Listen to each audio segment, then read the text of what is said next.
Tanyakan perasaan anak sesering Bunda menanyakan tugas dan nilai sekolahnya. Karena yang tumbuh berkembang bukan cuma otaknya, tapi juga hatinya.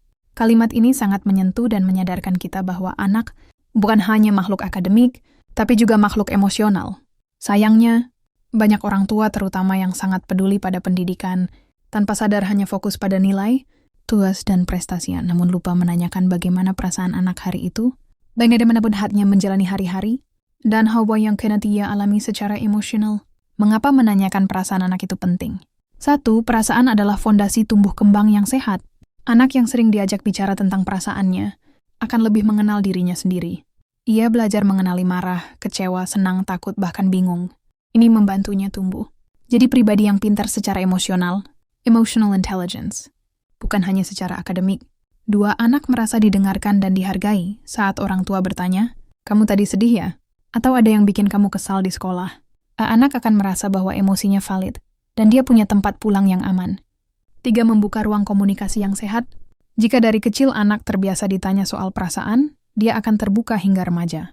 Tapi kalau hanya ditanya soal PR dan nilai, jangan kaget kalau suatu hari dia hanya membalas, "Iya, biasa aja," atau bahkan menutup diri total.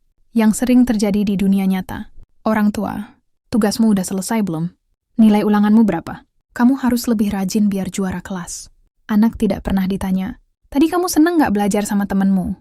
Kamu lagi sedih ya?" Mau cerita ke Bunda, apa hal yang paling bikin kamu tersenyum hari ini?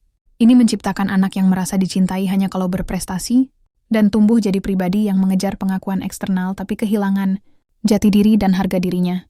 Tugas orang tua, seimbangkan otak dan hati anak.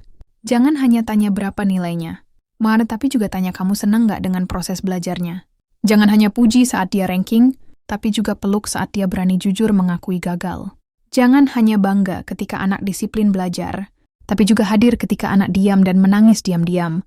Anak memang perlu didampingi secara akademik, tapi jauh lebih penting adalah menemani tumbuhnya hati dan jiwanya. Karena anak yang nilai sekolahnya tinggi belum tentu hatinya bahagia, tapi anak yang hatinya dipeluk dan dimengerti akan lebih siap menghadapi hidup termasuk belajar dan tumbuh dalam segala hal. Tanyakan perasaannya sesering kamu menanyakan PR-nya, karena yang tumbuh bukan hanya otaknya, tapi juga hatinya.